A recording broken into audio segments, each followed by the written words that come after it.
السلام عليكم أصحابي markale kusoo dhawaada channelkeena maanta waxaa diiradda inoo saaran sababaha masalada Turkiga inta badan ay asbuucyadani u baaqdeen waxaa jira mas'alo badan oo caan ah oo ka baaqday dhanka Turkiga masalada dhamaantooda sababaha ay u baaqdeen iyo waxyaabihii kalifi kara inay baaqdeen ayaan halkan idinkugu falanqeyn doonaa xogaha cusubna waa idinkugu soo dari doonaa kusoo dhawaada marka muuqaalkeena haddii aad naga mid tahay muuqaalka like noo saar haddii aad naga mid ahayn channelka subscribe dhaho gabalkan u furashay ku soo gaaraan muuqaalada aan soo dhigayno ku salli xabiibkeena maxamed sallallahu alayhi wasallam aynu guda galno muuqaalkeena maanta sababaha ugu weyn ay u baaqdeen taxaniyaasha Turkiga waa in weerar oo ka dhacay iskuul ku yaalay Kahramaan waxba lagu sidra laakiin Kahramaan aan ku ekeysinayna maadaama magaca adag yahay Kahramaan weerarkii ka dhacay ayaa waxaa loo sameeyaa baroor deeq taas oo ku kaliftay taxanooyinka waaweyn oo dhan in ay joojiyaan isbuucan ay musal soo dhigin yani ay soo fasaxeen xalqadooyinkii laga sugayay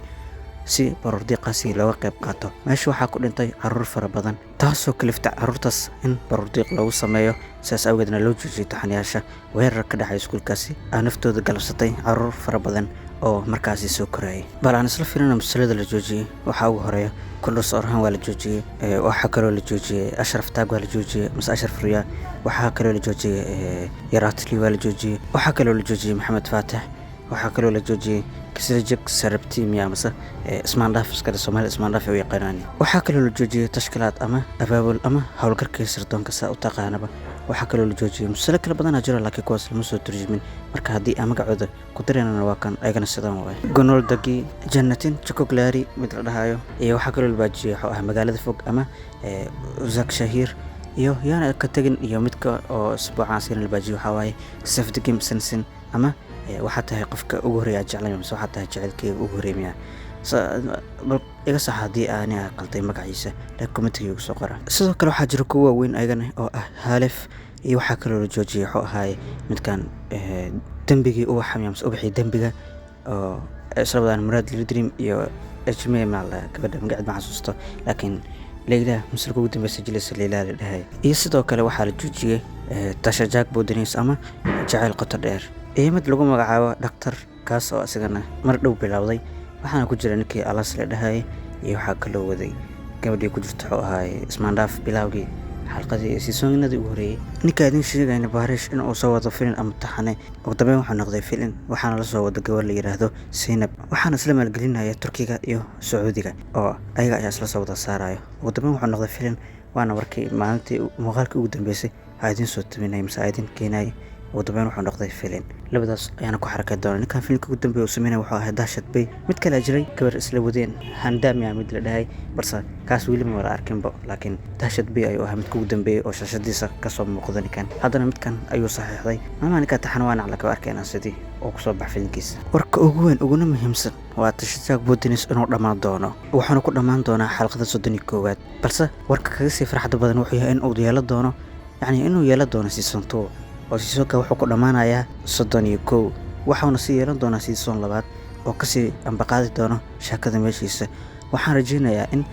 sheekada mid hadda ay ka sii qurux badnaan doonto ilaa hadda Faatix Fartuuna waa la soo saaraya ayaa lagu hayaa welina lama soo saarin oo waxaa la rabay cadow cagta u saaro Kojaari meel oo naf gelina la waayo laakiin ilaa hadda Faatix Fartuuna ma muuqdo Sharif Fartuuna ayaa weli baashaalooyo insha Allah waa arkayna sigana waqtiga uu soo muuqan doono seasonkan koowaadna wuxuu dhamaan doonaa maalin Jimco ah bisha June 5 oo marayso insha Allah waa arki doonaa haddii qorshaha uusan wax iska bedelin waqtiga la qabtay ayuu ku dhamaan doonaa taxanaha sidoo kale waxaa la sheegay Yaratli in dhammaan muuqaalada hubka ku jiray laga soo wada saaray ugu dambeyn waa ansax saafilay oo waa laga badiyay dadka doonaya in aan qaraarkaas la gaarin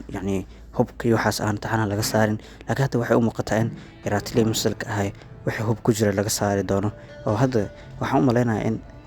fayuga idin sheegay adeegsan doonaan ama gacan isla aadi doonaan waa arkayna ka dhigan kulli naxorka iyo waxyaabaha macaaniyaha taxanaadii laga bixiyo sheekadiisina hoos u sii dhacda laga yaabaa bal waa arkayna ka dhigan ayagana qodobkaas meesha soo gudbiyana sidoo kale waxaa jira masal cusub oo dhankaasi Taabi ka soo bixi doona Taabi waxa kale TRT1 waa shirkad samada sidaas oo la socda waxa ka soo bixi doona masal cusub kaas oo asagana mar dhow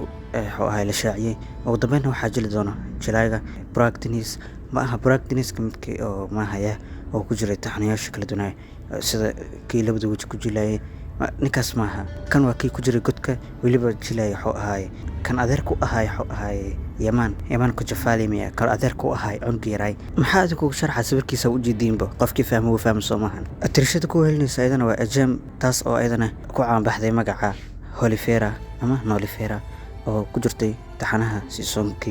seasonadii markii Cusmaan uu joogay oo la bedelay doorkooda iska daa laakiin waa gabadhaasi aydan u jeedo aragtaan labadaas ayaa haddana iskula midowdana taxanahan waa taxana taariikhi ah oo dhacday qisada 1930kii maalmahan Turkiga soo jeesatay siiba taabi markii ugu dambeysay muuqaalka kadalin wuxuu ahaay Murad Yildirim oo sameeyay doona taxana Karakish mid la dhahayo oo sano taariikhi ahay oo 1938 oo dhaca jalahay 39kii ahayd saas uma xasuustay haddana waa kana mid kale 1930kii dhacay waa soo jeesteen kalkan oo arkayna waxa soo wadaan sidoo kale haddana misalka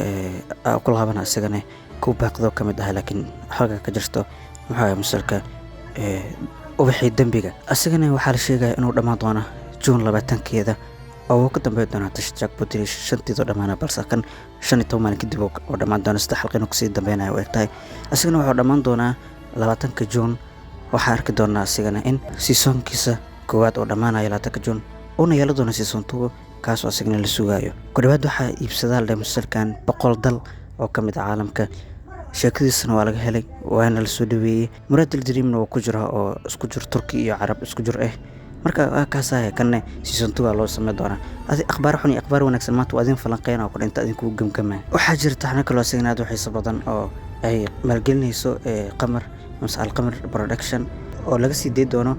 Star TV Al-Qamar production way hadda wada hadal kula jirta Akin Coach atrishada musalkana waa Aylul taas oo ku jirtay musalkii ugu dambeeyay ku aragnay Kardish Lirim ama walaalihii la ciilay yani walaalihii cilmaha walaalihii waqtiga ka weecday astaana saas dhisa laakiin Famroj walaalaha bisay dhaaday marka taas aydan hogaamiye ka marka ayadu waxay ku jilaysaa atirishada doorkeeda waa Hulya waa gabar faqirada oo jecel inay noqoto taajirad waxa la saaxiibeysaa gabar taajir ah waxa isku dayaysaa gabadha saaxiibkeeda inay ka dulqaato si ayda taajirad u noqoto marka taxanaha wuxuu ka kooban yahay qiyaano jacayl iyo dareen iyo qiiraba ku darso intaas oo la isku keenay Turkida haddana ay jilayso haddana Star TV iska leedahay maadaama taxaniyada ugu dambeeyay walaalihii la ciilay masa